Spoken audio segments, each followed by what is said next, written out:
인증에 대한 제가 이제 아까 두려움을 없애는 게 오늘 목적이다 그랬는데요. 인증이 사업의 허들 아닙니다. 방패입니다. 나는 잘하는데 남들은 못해. 이게 최고 아닙니까? 다른 사장님들은 막 어려가지고 저건 하면 안 될 것 같아. 해보니까 별거 아니야. 딱 해. 안 들어와요, 남들이. 그런 거 하시는 겁니다. 인증은 사업을 지키는 방패. 안녕하세요. 인증이 이게 보통은 1년 정도 판매를 해보신 분들이 많이 하세요. 그 인증이라는 게 뭐 이렇게 미리 알아서 이렇게 대처할 수 있는 게 아니고, 원래 내가 어떤 상품이 있으면 그 상품에 대해서 인증기관에 맡겨보면서 원래 배우는 경우가 대부분이거든요. 그래도 조금 알면, 예를 들어서 공장에서 미리 너희들 이거 내가 KC 인증을 받을 건데 내가 받아도 되겠냐라고 이렇게 얘기를 할 때 그쪽 기관에 뭔가 자료를 요청한다거나 이렇게 하려면은 또 좀 알긴 알아야 돼요.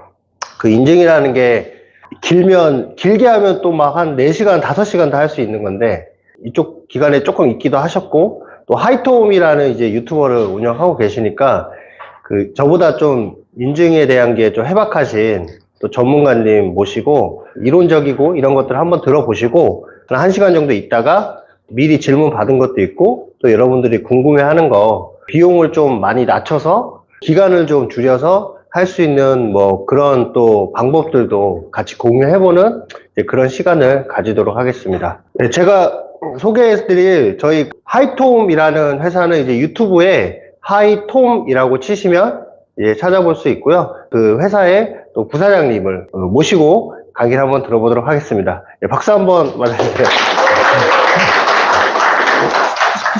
안녕하세요. 방금 소개받은 하이톰의 부사장 노건입니다. KC 인증의 이해와 허들 넘기라는 제목의 강의를 제가 하게 됐는데요. 사실 KC 인증이 굉장히 어려워 보이고 사장님들 사업할 때 제일 두려운 어떤 품목 중에 아이템 중에 하나인 것 같아요. 근데 사실 그렇게 두려워할 일은 아니고요. 그래서 오늘 저의 목적은 이거에 대한 두려움을 좀 없애드리고자, 그걸 좀 없애드리자가 제 오늘 목적입니다. 강의 앞서갖고 제가 간단하게 제 소개를 먼저 드리면요. S로 시작한 대기업에서 한 9년 정도 일을 했고요. 그 중에서 이제 종합상사에서 수출입 업무를 좀 했습니다. 수출, 수입하고 하는 일이 한때는 제 주업이었고요. 그리고 개인적으로 회사를 나와서도, 오렌지를 유럽에서 수입하는 일을 한 10년 정도 했습니다. 그래서 수입에 관해서는 좀 잘 안다고 이제 스스로 생각을 하고 있고요. 그리고 수입을 하다 보면 걸리는 것들이 많이 있죠. 인증 문제는 당연히 있고요. 그리고 인증의 가장 어려운 부분들이 사실은 식물 검역이거든요. 그거는 이제 썩는 거기 때문에. 그래서 그런 일도 어떻게 하다 보니까 인증에 대해서는 조금 더 남들보다 잘 알게 된 것 같아요. 그런데 이 복잡하고 어떻게 보면 오래 걸리는 인증들을 다 설명할 수는 없고요. 오늘은 좀 쉬운 것만 골라서 설명드리도록 하겠습니다. 제가 지금 하고 있는 일은 저기 하이톰이라는 서비스를 하고 있습니다. 하이톰은 이제 셀러 사장님들 이렇게 수입하시다 보면 너무 어려워하세요. 왜냐하면 이제 무역이라는 게 절차가 복잡하거든요. 그래서 이런 것들을 좀 쉽게 저희가 도와드리는 플랫폼입니다. 그래서 들어오시면 간단하게 뭐를 수입하고 싶다라고 이렇게 하면 거기에 이제 견적서도 온라인으로 보내드리고요. 주시고 콜. 그러면 그때부터 저희가 이제 쭉 소싱부터 창고까지 일괄로 배송에 다 작업을 다 해드리고 있어요. 서비스를 해드리고 있어요. 그 서비스 중에 하나가 또 인증이기도 합니다. 그래서 저희가 순위 추적 서비스라는 게 있습니다. 그거 공짜로 하실 수 있는 서비스를 저희가 며칠 전에 오픈했습니다. 이게 상품 추적하는 서비스인데요.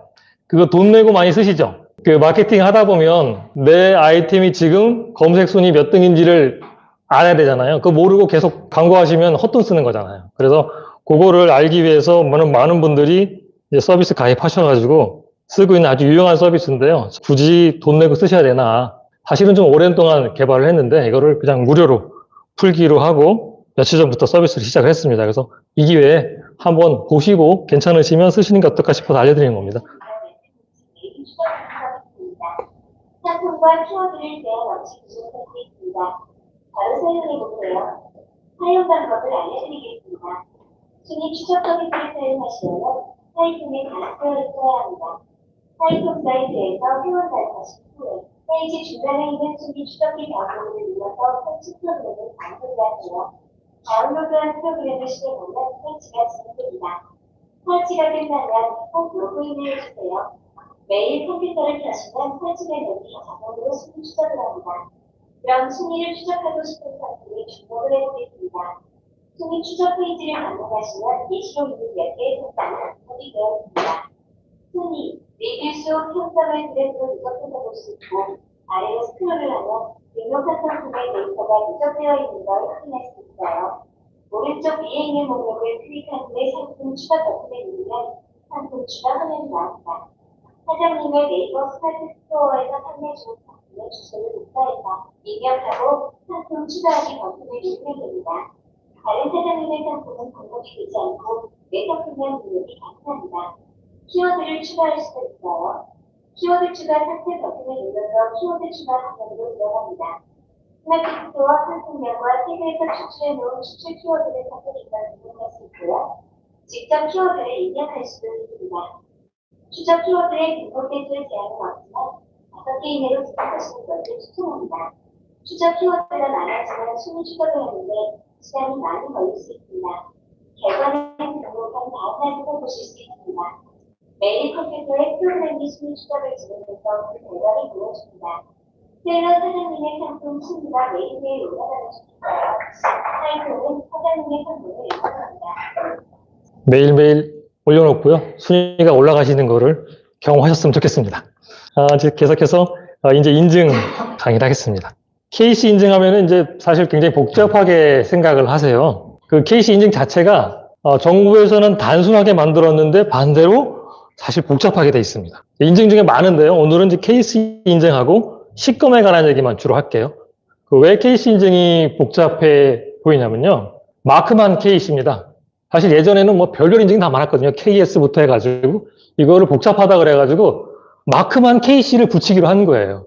근데 실제로 들어가면 관련 부처가 그대로입니다. 그러니까 오히려 마크가 하나인데 일은 각각 해야 되니까 허가를 얻어야 되는 사람들 입장에서는 더 혼란스러워요. 옛날에는 KS는 이게 뭐 산자부인가? 거기 가서 검사받으면 되고 이랬는데 지금은 마크는 하나인데 부서가 다 다릅니다. 실제로 그래서 KC에 대해서는 많은 혼동이 생겼어요. 왜 그런가 하면 소비자들을 위한 마크이기 때문에 그렇습니다. 소비자는 다 필요 없고 KC만 있으면 됐네? 이렇게 판단하라고 만든 겁니다. 그 대신 KC를 준비하시는 분들은 소비자가 아니잖아요. 내가 어디로 가야 되지? 이제 헷갈리기 시작하는 거예요. 그래서 KC 마크가 헷갈리는데요. 저희는 되도록이면 간단하게 해결을 한번 해보도록 하겠습니다. 인증이 왜 필요할까요? 국민 안전을 위해서. 이 인증이 붙은 제품은 그래도 좀 안전하다. 이런 의미가 있는 거예요. 그래서 인증의 대상은 국내에 유통되고 있는 모든 제품입니다. 제조를 국내에서 한 것도 당연하고요. 수입한 것도 마찬가지고요. 그래서 국내에 있는 모든 제품은 다 인증의 대상이고요. 그래서 너무 많기 때문에 오늘은 KC 인증도 안에 한 몇십 개가 있습니다. 근데 그 중에서 가장 우리가 많이 접하는 전기용품 및 생활용품 안전관리 제도. 복잡하죠. 전기안전이라고 저희가 통상 얘기합니다. 그리고 KC 방송기자재 적합성 평가 제도. 이게 길어요. 근데 이걸 그냥 우리가 통상 전파 인증이라고 하죠. 그래서 요 전기용품하고 전파 인증하고 중간에 끼어 있는 어린이 제품 안전 인증. 근데 이걸 중간에 왜 끼워놨냐면요. 어린이 제품 안전 인증도 옛날에는 별도의 기관에서 했는데 지금은 같이 묶어가지고 하나의 그 기관에서 관리하다시피 하고 있습니다. 그리고 맨 끝에 에너지 소비 효율 등급 표시 제도가 있는데 이거는 오늘은 안 하겠습니다. 그리고 중간에 보면 식품 안전 검사라고 되어 있는데요. 이거 인증 아닙니다. 우리가 인증이라고 부르는데요. 인증은 어떤 제품에서 정부가 이건 괜찮다 인증을 해주는 제품을 말하잖아요. 식품 안전 검사는 그냥 말대로 검사예요. 어떤 프로세스 과정에 통과, 합격 이 정도 수준입니다. 그렇지만 우리를 괴롭히는 거기 때문에 식품 안전 검사 하고 들어갈 거고요. 기타 생활화학 제품, 요거 가습기 살균제 그것 때문에 이제 굉장히 강화됐죠. 그 다음에 농축수산물 검역이 있고요. 의료기기에 관한 것도 있습니다. 의료기기는 제가 적어놨냐면 궁금해하실 분들이 좀 있을 것 같아서 일단 간단하게 언급을 할게요. 인증 없으면 통과는 안 됩니까? 최 사장님 정통성, 원칙을 중요하시니까 우리 원칙을 얘기하면 인증 없으면 통과 안 돼요. 원칙은 그렇습니다. 그런데 여기서 제가 굳이 이 단어를 써놓은 이유는 이 문장 하나에 다 있어요, 답이. 통관, 인증. 통관의 주체는 누군가요? 누가 통관을 감당하나요? 세관이죠, 세관. 근데 세관이 인증기관이 아니에요. 아까 말씀드렸지만 인증기관 굉장히 많다 그랬잖아요. 그 복잡한 인증기관도 모르는데 통관을 시키고 안 시키고를 세관에서 체크한다고요. 그러면 세관이 우리나라 모든 인증기관을 총괄해가지고 최고의 전문가인가? 그럴 리 없잖아요. 그런데 세관은 어떻게 알고 너 이거는 인증품이니까 안 되고 이건 인증이 필요하고 이걸 어떻게 할까요? 이거를 궁금해 하셔야 되는 거예요, 사실은. 그 원리만 알면 아, 세관이 이걸 체크하는구나 라고 알 수 있죠. 세관에서 체크를 하고요. 세관에서는 이 복잡한 인증을 어떻게 간단하게 기계적으로 처리하는가. 그 비결은 HS 코드입니다. 네, HS 코드를 들어보셨죠? 우리나라 말로는 세번이라고 하죠, 세번. 네, 세금을 부과하는 코드예요. 국제적으로 다 쓰고 있죠. 10자리를 쓰고 있고요. 6자리는 거의 모든 나라가 똑같고요. 뒤에 4자리만 나라별로 조금씩 다릅니다. 즉, 그 얘기는 앞에 6자리만 보면, 거기까지만 보면 세율이 똑같다는 뜻이죠. 네. 근데 HS 코드가 중요한데, HS 코드를 이해하시는 사장님들 중에서, 이게 왜 중요합니까? 라고 물어보면 대본에 이런 얘기가 있어요. 세율. 네. HS 코드는 어떤 품목은 관세가 몇 프로다라고 명시를 하고 있거든요. 근데 수입할 때, 예를 들면, 관세가 한 50%다. 어마어마한 거죠. 그거를 미리 고려하지 않으면 적자가 날 수 있잖아요. 그래서 수입을 할 때 HS 코드를 딱 보고 아, 이건 수입 관세율이 얼마구나라고 확인하시는 용도로 쓰세요. 근데 저는 약간 다릅니다. 저는 인증을 하기 때문에 이 아래에 있는 수입 요건을 더 중요시합니다. 저 밑에 제가 하얀색으로 써놓은 거 있는데요. 나중에 다 알려드릴게요. 여기 이제 HS 코드를 조회하는 사이트가 있어요. HS 코드는 너무 체계가 복잡하고 매번 새로 생기는 품목도 있고 해서 품목을 적으면 번호를 딱 올려주는 사이트는 없어요. 쓰시는 분의 요령이 필요한 거죠. HS 오토펜 적어 놓으시고요. 트레드링스 적어 놓으십시오. 이 두 개를 다 적절히 조합해서 쓰셔야 돼요. 그래서 거기에 보시면 품목을 딱 찍으면 확률로 나와요. 네, 트레드링스는 뭐 90%의 확률로 요거 같습니다. 이런 식으로 나오고요. HS 오토펜은 그냥 자기가 임의로 막 보여줘요. 어떨 때는 편하지만 어떨 때는 생뚱맞은 번호가 찍히기도 합니다. 두 군데 사이트에서 한번 찾아보시고요. 요 수입 요건을 세관에서 봅니다. 네, 수입 요건 딱 보면 거기 써 있어요. 무슨 법에 의거해서 뭘 봐야 되고. 그래서 거기에 보면 뭐 전환법, 아까 전기안전, KS 전기안전, 뭐 어린이 생활 이렇게 해가지고 그 법에 해당하는 품목입니다 라고 써 있어요. 세관에서 이거 보고 아, 요거는 KC 전기안전이네. 요거는 전파법 인증이 필요하네. 라고 세관도 그걸 보고 판단합니다. 그러니까 저희가 HS 코드를 아이템 요거를 수입하겠다고 딱 먹으면 HS 코드를 딱 조회해보고 거기에 세율보다 먼저 수입 요건을 먼저 보시는 겁니다. 수입 요건에 보면 아, 이건 도저히 수입이 안 되는 거네. 이런 것도 있어요. 네, 그 절차 하나의 규정들이 너무 복잡해서 한 번 딱 봐도 아, 이거는 나중에 해야 되겠다 이런 느낌이 드는 게 있어요.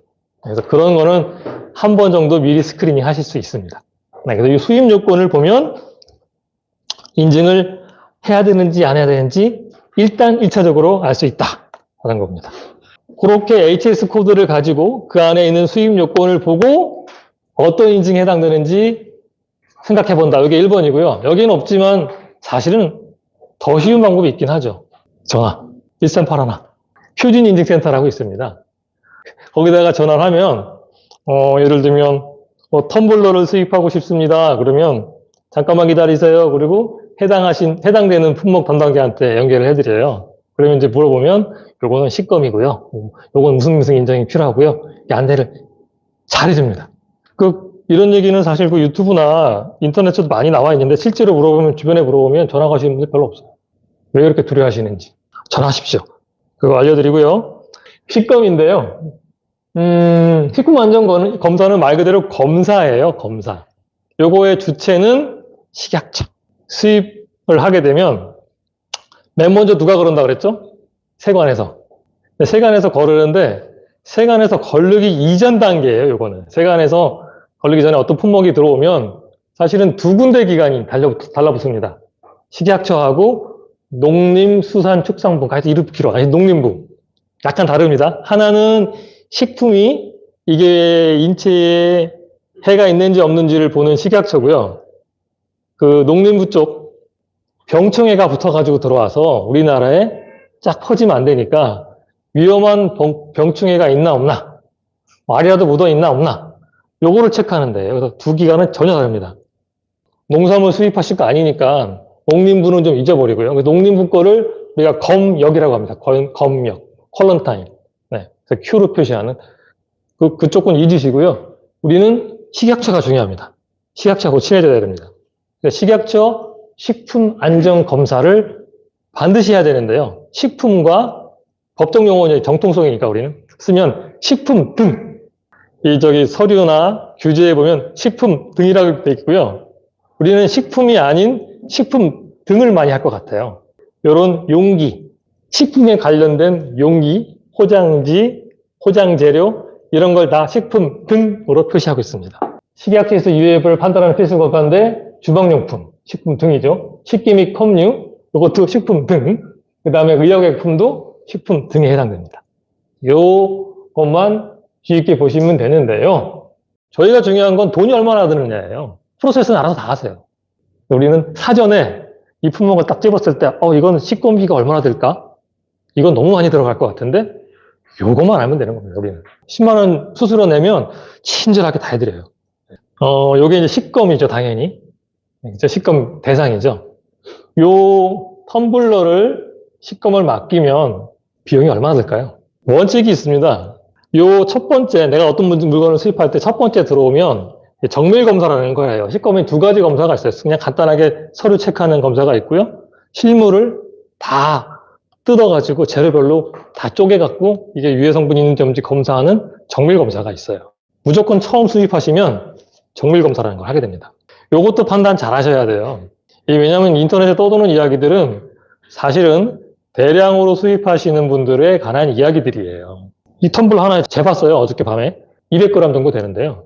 이거 100kg 하려고 그러면 꽤 많이 해야 되겠죠. 5개야 1kg니까 100kg 하려면 일단 500개 이상 수입을 해야 되고요. 그러니까 제가 이걸 앞으로 한 1000개, 2000개를 팔아보겠다라는 마음을 먹으면 처음에 들어올 때 100kg 이상 들어와야 되죠. 왜 100kg를 들어오냐면 처음에 100kg 이상을 들어오면 이게 이제 기록에 남아요. 100kg, 200kg 계속 들어와도 정밀 검사를 안 받습니다. 그래서 100kg 이하는 데이터에 안 남아요. 이번에 20kg 들어오고 다음번에 또 20kg 들어와요. 그럼 20kg 다음에 들어올 때 정밀 검사 받고 돈 들어갈까요? 안 들어갈까요? 안 들어갑니다. 100kg는요, 대량 수입을 하려고 하는 거예요. 처음에 한 번 정밀 받았잖아요. 그거는 이제 관계없이 100kg든 20kg든 무조건 정밀 받잖아요. 100kg 넘어가면 기록에 남고 20kg 이하는 기록에는 안 남아요. 그 대신 수입업자가 이거를 수입했기 때문에 또 20kg 들어올 때는 했기 때문에 그냥 넘어갑니다. 또 20kg 되면 또 넘어갑니다. 근데 언제 문제가 되냐면 20 들어왔는데 해보니까 괜찮아. 난 이제 100kg 이상 해볼래. 하고 200kg 딱 들어왔잖아요. 정밀이에요. 이때 정밀이 들어갑니다. 대량으로 들어왔는데 기록이 없어. 100kg 기준이 약간 애매하긴 한데 조금씩 들어올 때는 첫 번째만 들어간다. 이것만 기억하시면 돼요. 식품은 수입하시는 분들이 자격이 필요하지만 파는 분도 자격이 필요해요. 그러니까 제조자, 그러니까 수출자도 자격이 필요하고 수입자도 자격이 필요하다. 이게 이제 식약처의 기본 사항이거든요. 그래서 우리가 수입하는 사장님들의 자격이 필요하고, 예를 들면 중국에서 수입했다 그러면 중국 제조자도 자격이 필요해요. 이 자격이 두 개가 다 만족을 해야 식품을 수입할 수가 있습니다. 네, 그래서 여기 첫 번째 수입자 자격은 수입식품 판매업 등록을 해야 돼요. 네, 어렵지 않습니다. 요거는 식약처에 하는 건데 그 전에 위생교육은 원래 관할은 이제 구청이라고 되어 있는데요. 하여튼 위생교육을 이수하면 이수증 첨부해가지고 식약처에다가 인터넷으로 신청하면 그냥 거의 대부분 합격입니다. 그냥 나옵니다. 네. 그래서 요거 수입자 자격은 어렵지 않아요. 그런데 수출자 자격이 좀 문제가 돼요. 해외 제조업소 등록이라고 그래가지고 우리나라의 한국 판매용으로 식품 등을 만드는 업체들은 한국 기준의 엄격한 그 그 기준을 통과해야 된다라고 하고 있거든요.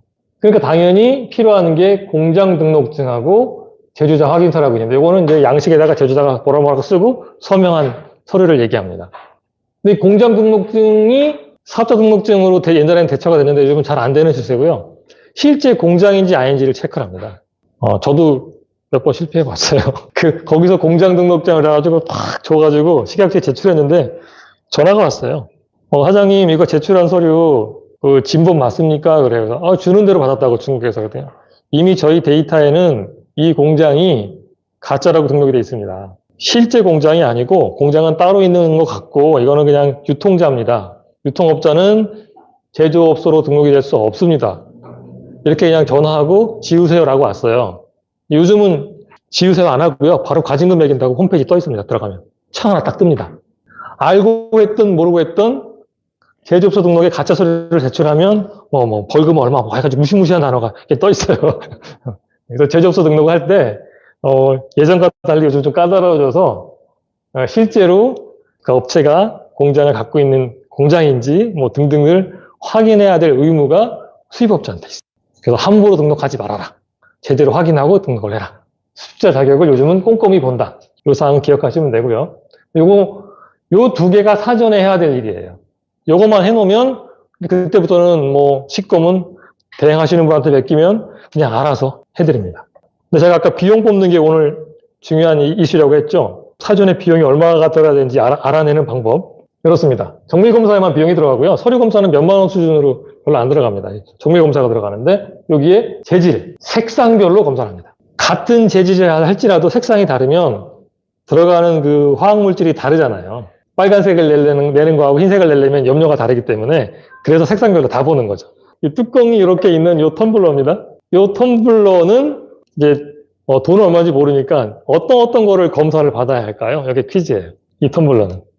지금 제가 좀 설명을 드리면 이 겉에 하얀 부분이 있고요. 속에는 스테인리스로 이렇게, 그 다음에 뚜껑은 약간 재질이 다른 검은색 플라스틱하고 고무 패킹 이렇게 돼 있고요. 이 테두리 또 스테인리스 이렇게 있습니다.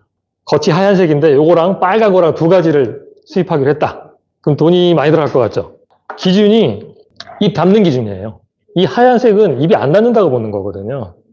담기지 않잖아요. 얘는 그냥 겉멋만 있기 때문에 여기는 빨강, 파랑, 노랑 여러 가지 들어도 상관없어요. 이럴 경우에는 과감하게 다양한 색깔을 들어도 되는 거죠. 대상이 아닙니다. 입이 닿지 않아서. 하얀 건 대상이 아니고요. 소관에 직접 커피를 담는 이 스테인리스는 대상이에요. 스테인리스 하나. 요거 이제 끝났어요. 이 뚜껑을 보면 이 뚜껑은 이제 검은색이니까 요게 PP라고 해서 요거 하나, 검은색 플라스틱 PP 하나, 패킹 하나, 동일한 사유로 뚜껑에 스테인리스 있죠. 요건데 요거랑 같다고 우겨가지고 그냥 하나로 갈 수 있어요. 이제 원칙은 따로예요. 그렇게 보면 바닥은 스테인리스 하나, 뚜껑은 스테인리스 까만색 PP, 그 다음에 요 패킹 하나. 이렇게 되겠죠. 어떤 상세 페이지에 갔더니 이렇게 아까처럼 하양, 빨강, 파랑 해갖고 네 가지를 쫙 올려놓고 뚜껑도 맞춰가지고 이 까만색 대신에 하양, 빨강 이렇게 쫙 맞춰놨어요. 제가 딱 그걸 보는 순간 돈 많이 쓰셨네. 굳이 뚜껑을 그렇게 색깔을 여러 개 할 이유가 없어요. 디자인에 엄청난 영향을 주는 것도 아닌데 만약에 그렇게 중국에서 파신다고 하면 업체가 있다 그러면 저는 그냥 뚜껑은 한 색깔로 통일해달라. 까만색으로. 이렇게 그 업체한테 요청할 것 같아요. 그럼 업체 입장에서도 그냥 여기 밑에는 다 다른데 뚜껑은 한 색깔로 해갖고 저희한테 주겠죠. 그러면 적어도 이 뚜껑을 검사받는 비용을 네 가지인데 한 가지를 했다 그러면 세 가지는 아낄 수 있는 거죠. 참고로 비용을 말씀드리면 이거는 기관마다 조금씩 달라요. 왜냐하면 검사 기관마다 자기네가 들어가는 기계 장비나 인건비에 따라 조금씩은 다른데 대충 정해져 있습니다. 플라스틱 PP가 한 12만 원 정도 하고요. 그러니까 다 1, 2만 원 차이예요. 그 다음에 스테인리스도 한 10여만 원 정도 해요.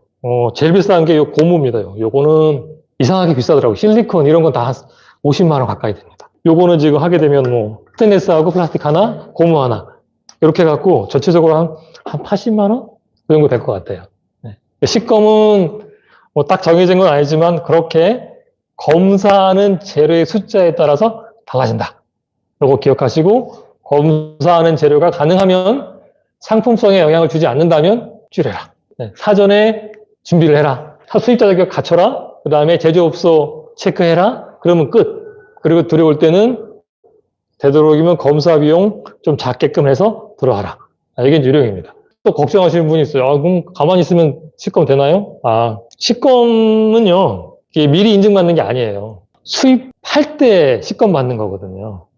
통관의 과정 중에 하나이기 때문에 저는 가능하면 친하게 지내는 우리가 이제 뭐 관세사 쓰시죠? 그분들한테 맡기는 게 제일 편하다라고 이렇게 권장을 해드려요. 그러면 그 관세사가 통관 과정에서 식검이네요. 그러면 이제 그 자기네가 친하게 지내는 이 식검 관련하시는 분한테 얘기하면 뽀록 와가지고 샘플 2개 가져가가지고 던져주고 합격되면 관세사한테 서로 합격했어! 그러면 이제 바로 그냥 서로 받아갖고 통관하는 거예요. 저는 가만히 있어도 뭔지 모르지만 다 통관돼갖고 집으로 와요. 친하게 지내는 관세사, 우리 물건 늘 들어오시는 분, 요분한테 요번에 식검 대상인 것 같은데 좀 알아서 해주세요. 그걸로 끝납니다. 그래서 걱정하지 마라. 이렇게 말씀드리고 싶습니다. 대망의 KC로 넘어왔는데요. KC 중에서 우리는 전기용품 및 생활용품 안전 확인. 옛날에는 전안법이었어요. 전기안전이라고 그러는데 요즘 이제 정확한 용어는 법이 바뀌어갖고 전생인데요. 네, 전생법. 전안법, 전생법 제가 혼용해서 쓰도록 하겠습니다. KC는 강제 인증이에요. 이거 안 받고 들어오면 처벌당합니다. 어떤 분들이 그래요. 이건 KC인데 어떻게 해가지고 안 받고 들어왔다고. 세관에서 놓치기도 해요. 왜냐면 세관이 모든 물건을 다 보는 게 아니고요. 서류로 보고 의심스러우면 검사를 하는 거거든요. 네. 근데 그냥, 이건 알쏭알쏭한데 운이 좋아서 넘어온 거예요. 왜 이제 그런 일이 생기냐면, 이 인증이 계속 바뀝니다. 작년까지는 인증 대상이었다가, 올해는 아닌 것들도 있고 그렇거든요. 그러면 세관 입장에서는, 발 빠른 세관에서는, 이거 아닌가? 해가지고 면제해주고, 그런 거에 좀 둔한 데서는 그냥 계속 검사도 하고, 그래서 그런 경계가 모호한 것들이 있어요. 그래갖고 안 받고 들어오신 분이 있어요. 그런데 우리는 온라인상에다 올릴 거잖아요. 상세 페이지에 올릴 거 아닙니까? 그 얘기는 누구든 보고 누구든 쉽게 고발할 수 있다는 뜻입니다. 그거 보고 신고하는 사장님들 많아요. 일반인보다는 지식이 조금 있으신 분들이 신고하실 수 있다는 뜻이거든요. 이 인증에 관한 제일 위험한 얘기, 누구누구는 했다더라. 누구누구는 사기 쳤대더라. 누구누구는 보법행위 했대더라. 그래서 돈 벌었대더라. 따라하실 거냐고요. 우리 테두리 안에서 하시고 이 테두리 안에서 줄일 거 줄이고 피할 거 피하고 이렇게 하는 걸로 하시면 좋을 것 같습니다. KC는 이제 전기 안전, 생활용품, 어린이 제품 안전 이렇게 다 포함되어 있습니다. 이 법에는. 그래서 색깔로 보면 안전 인증이 있고요. 확인이 있고 공급자 적합성 확인이 있습니다. 안전 색깔이 좀 짙은 걸로 봐서는 얘가 좀 까다롭기도 하고 요건 좀 위험한 물건들. 안전도가 중요해. 이런 것들은 안전 인증으로 이렇게 이름을 붙여놨고요. 정부에서. 그거보다는 좀 덜해. 그럼 안전 확인. 그러니까 인증이 들어가면 이게 좀 센 겁니다. 확인, 공급자 적합성 확인. 공급자가 지가 알아서 적합성을 확인해라 이런 뜻이에요.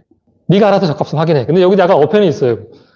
내가 회사에 실험실이 있는 것도 아니고 이게 위의 정보를 내가 어떻게 파악을 해. 그래서 결국은 공급자 적합성도 이거 확인 받으려면 시험기관에 의뢰하는 수밖에 없기는 해요. 약간 우리가 사고를 바꿔보면 우리가 이제 회사가 커졌어. 직원이 한 1000명쯤 돼. 그러면 이거 공급자 적합성 확인 대상을 우리가 매달 아이템 몇 개를 수입해. 이거 그냥 자기 실험실 차려놓고 직원 보고 테스트해 그러면 되는 일이에요. 실제로 삼성전자, LG전자 이런 데는 안전 확인도 지네가 해요. 네, 자기네 그 시설 설비를 정부로부터 인가를 받아가지고 자기네가 다 합니다. 그냥. 네. 공급자 적합성 확인은 그런 의미가 있다. 그리고 안전 인증이 제일 세다. 이거 기억하시면 되고요. 그 다음에 이제 전기 제품 우리가 수입할 건데요. 어떤 게 인증 대상인지 아는 게 좀 중요하잖아요. 감 갖는 방법입니다. 전기 꽂는 건 다다. 특히 이렇게 돼지코 빡 꽂으면 100%다. 이렇게 생각하시면 돼요. 그럼 돼지코 안 꽂는 것들이 있죠. 전기는 들어오는데. 건전지, USB. 이런 애들은 전기 인증 대상 아니다. 건전지로 작동하는 것, USB로 꽂는 것, 전기 안전 대상 아니다. 무조건 아닙니다. 한 가지만 빼고 전격 살충기. 파리보기 잡는 거 있죠? 파리채, 전기 파리채. 그리고 시골에 가면 이렇게 밤에 마당에 달아놓으면 파리 벌레 붙어갖고 지들이 탁 찌직직 하고 떨어지는 거. 요거를 전격 살충기라고 하는데 얘네들은 건전지를 쓰든 USB를 꽂든 요거 왠지 약간 위험해 보이잖아요. 사람 딱 하면 전기 삐직삐직 할 것 같고. 요거는 인증 대상이고요. 나머지 건전지 넣고 하는 거, USB 꽂는 거 다 아닙니다. 케이스 안에 전기가 있고 전파가 아닌데 전기는 일단 면제예요. 자, 그 다음에 전파입니다. 전파. 전기 꽂고 돌아가는 건 다. 이렇게 생각하시면 돼요. 근데 원래 이름은 방송기자재 적합성 평가 제도예요. 그 앞에 전기하고 얘 전파하고 뭐가 달라요? 검사 기관이 달라요. 이 전파니까 이게 전파연구소라는 데가 있어요. 우리나라에. 거기가 이제 최상위 검사 기관이고요. 이게 정보통신부 산하예요. 여기는.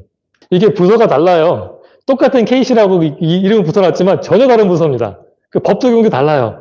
앞에 거는 앞에를 가면 앞에 얘네들은 전환법이라는 전기안전 이런 법 적용을 받고요. 이 전파는 전파법 적용을 받아요. 전기안전에서는 건전지, 충전기, USB 면제. 얘네는 안 면제. 이런 것까지 반려하고 뭐 민원이 있어서 어쩐지 모르지만 특별히 몇 가지만 면제해놨어요. 이쪽은 반대로. 건전지, USB를 쓰는 것 중에서 이렇게 누가 봐도 별로 위험해 보이지 않아요. 누가 봐도. 콕콕 누르는 전자계산기, 그 다음에 디지털 온습도계, 디지털 체중계, 디지털 체온계, 전기 라이터, 가스 라이터가 아니라 전기 라이터입니다. 그 다음에 요거 좀 중요한데요. 모터를 사용하지 않고 일시적으로 2분 미만입니다. 빛과 소리를 내는 완구류. 장난감 중에서 이런 거는 전자파 인증은 면제예요. 건전지로 작동하는 것 중에서.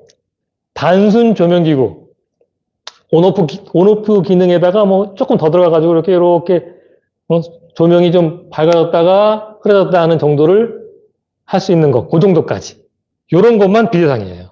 그래서 여기 써놨죠. 제가 USB 무드등, 치침등, LED 거울인데 이렇게 딱 키면 요즘 주변에서 이렇게 불이 반짝 들어오는 LED 거울이 있더라고요. 그런 거, 휴대용 랜턴, 그 다음에 뭐 안전기 또는 전자료를 포함하지 않은 전구 및 LED 모듈, 뭐 쭉쭉쭉 있습니다. 그 다음에 리모컨, 이렇게 TV나 에어컨 리모컨 쓰는 거 있죠. 우리 IR 방식, 그거. 그 다음에 뭐 보조 배터리도 그 전자파 인증 안 받습니다. USB 전원을 사용하는 손 선풍기, 전자파 인증 대상일까요? 아닐까요? 모터입니다, 모터. 네, 모터를 쓰기 때문에 이거는 인증 대상입니다. 네. 손 선풍기 인증 대상이에요. 스마트 스토어에 인증 없이 팔고 있는 분이 몇 분 있더라고요. 판매 개수가 좀 많아가지고 앞으로 오게 되면 위험해지는 거죠. 네. 어린이 제품 안전은 조금 중요해요. 요거는 다른 거에 비해서 처벌의 강도가 조금 큽니다. 앞에 보면 제가 안전 인증 확인 공급 적합성 요걸로 구분한다고 그랬는데요. 요 얘기입니다. 안전 인증 확인 요렇게 체계는 똑같다. 왜? 이 안에 있기 때문에. 그런데 자, 이거 어린이 제품은 안전 인증 제품 별로 없어요. 딱 4개밖에 없어요. 물놀이기구, 그냥 놀이터에 가는 놀이기구 있죠? 왜? 놀이기구, 자동차용 어린이 보호장치, 안전벨트 같은 거, 그 다음에 뭐 애들 시트, 카시트 이런 거, 그 다음에 어린이용 비비탄. 요것만 안전인증이에요. 요것만. 되게 엄격해요. 안전인증은 공장 심사까지 합니다. 네. 내가 중국에서 비비탄 수입하려고 그래? 중국 공장 심사 받아야 돼요. 뭐 아주 짧으면 한 3개월 걸리고요. 뭐 길면 6개월도 걸리고 9개월도 걸리고 9개월 걸려서 검사했는데 불합격 당하기도 하고. 네. 이건 어린이용 안전 인증은 극히 제한된 분야다. 그 얘기는 요건 이자라는 얘기입니다. 이자. 이거 노력해가지고 그 돈 버시는 거 하는 것보다 다른 거 하시는 게 또 나을 것 같아요. 안전 확인하고 공급자 적합성 요 2개만 보겠습니다. 관심이 많은 게 어린이 의류가 될 것 같아서 제가 의류만 따로 이렇게 표시를 했어요. 어린이 의류는 말은 어린이 의류인데요. 이 의류가 2개로 쪼개져 있어요. 법정 용어는 유아용 섬유와 어린이용 섬유. 유아용은 36개월 미만, 35개월 29일, 30일까지 29일이네요. 여기까지는 유아. 그리고 36개월 이상부터는 어린이에 속해요. 유아는 안전 확인이고요. 어린이는 공급자 적합성이에요. 똑같은 어린이용 옷인데 안전 확인하고 공급자 적합성하고 뭐가 다릅니까? 이거는 뭘로 구분한다 그랬죠? 안전도를 구분한다 그랬죠? 이 어린애들일수록 좀 안전을 좀 챙기자라고 하는데 걔들이 뭘 자꾸 집어먹어.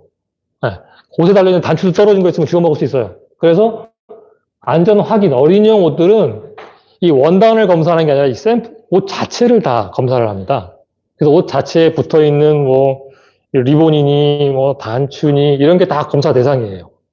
그러니까 36개월 미만의 애기 옷을 수입하는데 뭐가 붙은 게 많아.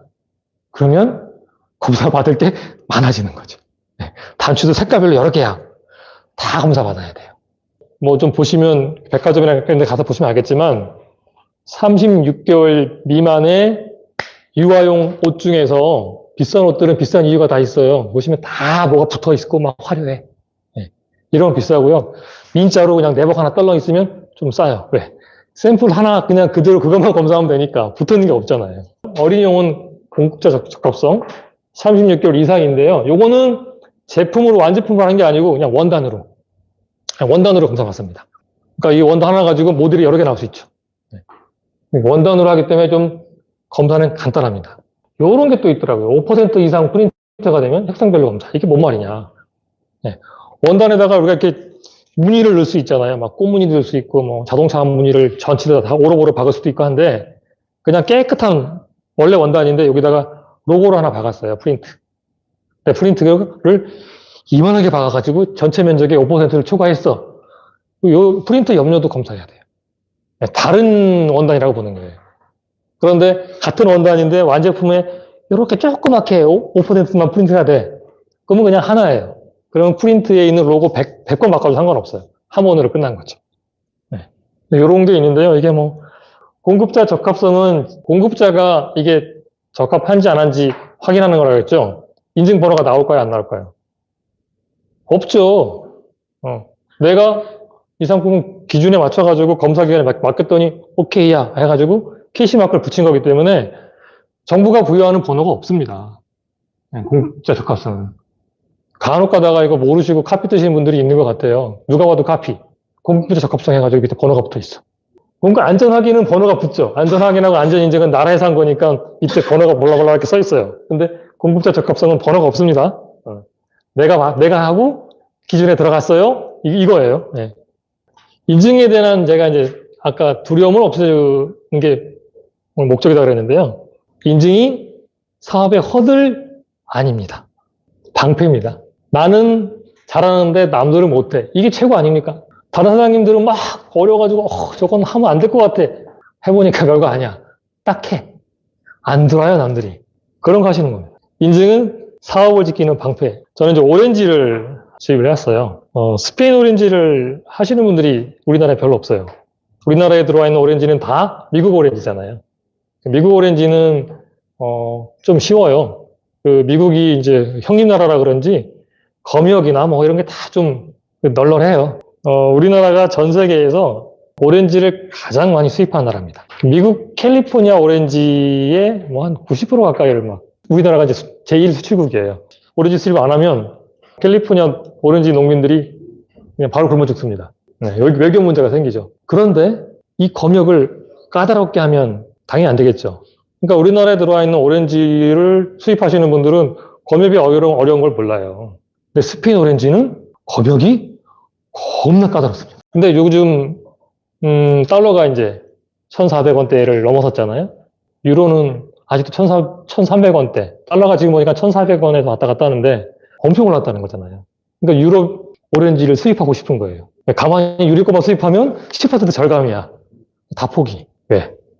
오렌지 거, 스페인 거 해보려고 그러니까 너무 까다로워. 오렌지 수입하시는 분들이 이 검역 절차 때문에 그냥 포기해요. 그래서 저는 소상공인데 그 거대한 미국 오렌지 수입하시는 회사는 커요. 뭐 이름만 들으면 다 아는 회사예요. 매출이 제일 작은 회사가 몇 천억씩 합니다. 저는 많이 할 때 한 100억 했어요. 그 버티는 이유는 안 들어와요. 어려워서. 까다로워서. 그 시간에 자기네들은 미국 오렌지 한 컨테이너 더 들어올란다. 이거예요. 그 검역, 복잡한 검역을 제가 계속 하다 보니까 정말 하는 사람이 거의 없어요. 사업을 지키는 방패 역할이 확실히 되는 거죠. 그리고 몇 년 전에 그 EU에서 주관하는 컨퍼런스에 EU에서 초청돼서 갔어요. 이유는 되게 간단해요. 한국 시장이 굉장히 들어가기 어려운 시장인데 넌 어떻게 혼자 잘 팔고 있느냐? 이유가 뭐냐? 근데 거기 나온 그 주요 이슈는 이런 겁니다. 관세는 점점 낮아지고 있어요. 무역 장벽은 대부분의 나라가 명분상으로는 낮추고 있죠. 그런데 관세가 낮추게 되면 외국 무역들이 쉽게 들어올 수 있잖아요. 자국 산업 보호를 위해서 다른 장벽을 칩니다. 그 다른 장벽 중에 하나가 인증이에요. 인증을 푼다 그러지만 사실은 안 풀어요. 그래서 그 농림축산부 있죠. 사무실 가면 깜짝 놀랄 만한 구호가 붙어 있습니다. 검역 주권이라고 붙어 있어요. 이 검역 갖고 나라를 지키겠다는 거예요. 공무원들 많이 갖다 그래요. 안 풀릴 거예요. 저는 사람들은 계속 까다로워진다고 하지만 이거는 정부가 그냥 하는 얘기고요. 어떻게든지 국민의 안전이라는 이유 하나로 계속해서 외국에서 이렇게 딱 들어오는 것들을 블락킹 해야 되는 그런 시기입니다. 그래서 인증은 우리만 잘 알자. 그리고 이게 룰이 있어서 그렇게 복잡하지 않아요. 잘 하시는 분들 많아요. 인증에 대한 두려움 갖지 말고 남들이 두려워하는데 우리는 두려워하면 안 됩니다. 우리는 인증을 좀 프리하게 접할 수 있다. 남들이 안 하는 인증 쪽으로 이렇게 품목을 조금 돌아가시는 게 되게 좋은 작전 같아요. 네. 인증에 대한 두려움이 없으면 하실 수 있습니다. 네. 다만 계산기 누르는 것만 잘 하시면 됩니다. 비용. 너무 어려워서 실제로 아이템 소싱하실 때 그때 고민하시면 되고요. 전반적으로는 요렇다. 요 정도만 하시면 될 것 같습니다. 궁금하신 거 있으면. 예를 들면 아까 말씀하신 식품을 수입한다고 했을 때, 네네. 수입자하고 수출자하고 자격을 다 확인을 해야 되잖아요. 네. 그러면 거기 아까 처음에 모델 말씀하셨던 서류를 그쪽에서 이제 가짜를 줬어요. 저희는 진짜 더 제출했는데, 저는 이쪽으로 이제 나라에서 준비를 걸릴 거 아닙니까? 걸립니다. 그러면 아까 말씀하신 거기 화면에 나온 해외 제조업 등록 확인. 네네. 거기에 적혀있는 등록되어 있는 제대로 된 업체. 네. 그걸 확인하는 데는 진행을 해야 되는 말씀이죠. 네, 두 개가 있는데요. 하나는 이제 그 중국 같은 경우입니다. 공장 등록증이 있고 사업자 등록증이 있어요. 예전에는 사업자 등록증으로 그냥 많이 해줬는데 요즘은 이제 공장 등록증을 제출하라고 하는데 중국어 원문이 아니고요. 영어로 공증된 걸 제출하라고 해요. 관공서에 가져가야 돼요. 중국 업체가 공증받으려면. 그러니까 조작이 어렵죠. 그래서 가능하면 좀 귀찮더라도 공증 받아갖고 오세요라고 하는 게 제일 안전합니다. 네, 그 공증은 이제 거기서 사회주의 국가, 공산주의 국가이기 때문에 관공서를 속이려고 하지는 않을 거예요. 관공서 속이면 이제 큰일 나잖아요. 공증 받아오세요라고 하면 이제 제일 안전하고요. 수입식품 정보마루라고 있어요. 거기 가면 해외 제조업소 등록돼 있는지 조회가 가능하거든요. 제일 좋은 거는 조회돼 있는 업체한테 사시면 됩니다. 이미 돼 있는 업체한테. 대부분의 좋은 회사들은 등록돼 있다. 내가 무슨 용 빼는 재주가 있어서 새로운 걸 찾는다? 그거 쉽지 않은 것 같아요. 네. 그냥 이미 등록돼 있는 업체한테 나도 줘 하면 돼요. 나도 그 물건 주라 하면 되죠. 그런 방법 추천하고요. 등록하는 거는 그렇게 쉽지 않아요. 등록을 언제 하느냐? 이런 뭐 새로운 물건들, 상품들 한꺼번에 내가 뭐 전략적으로 해보겠다. 그런데 거기도 신생업체야. 괜찮아. 그러면 이제 등록해서 가야죠. 근데 또 다른 질문 있을까요? 어린이용 의료는 36개월 이상은 네네. 보급자 적합 대상으로 되어 있잖아요. 네, 맞아요. 근데 의료의 기준이 예를 들면 몸에 걸치는 전체 기준을 잡는 거지 아니면 예를 들면 양말이나 이런 간단히 하체나 들을 수 있는 그런 것들. 어린이용은 좀 범위를 넓게 보시는 게 맞습니다. 네. 예. 어린이용은 다툼의 여지가 별로 없어요. 요즘은 안전 쪽으로 해석하는 추세예요. 예를 들면 이런 거예요. 식검 중에 예전에는 화병, 이거는 먹는 용이 아니고 꽃 꽂는 관상용이야. 그리고 접시 중에도 보면 식사할 때 쓰는 게 아니고 이렇게 멋지게 이렇게 장식용으로 돼 있는 게 있잖아요. 장식용은 원래 식검 대상이 아니었는데요. 요즘은 반대입니다. 일단 대상이에요. 그리고 아니라는 거를 수입업자가 소명해야 됩니다. 범위를 넓게 보시는 게 맞고요. 그리고 특히 유아용은 몸에 닿으면 100%입니다. 선글라스 아닙니다. 모자도 아닙니다. 안경테는 당연히 아닙니다. 제가 이따가 설명 한번 보여드릴게요. 안경테가 왜 아닌지, 어떻게 우리가 이걸 확인하는지를 한번 이따가 보여드릴게요.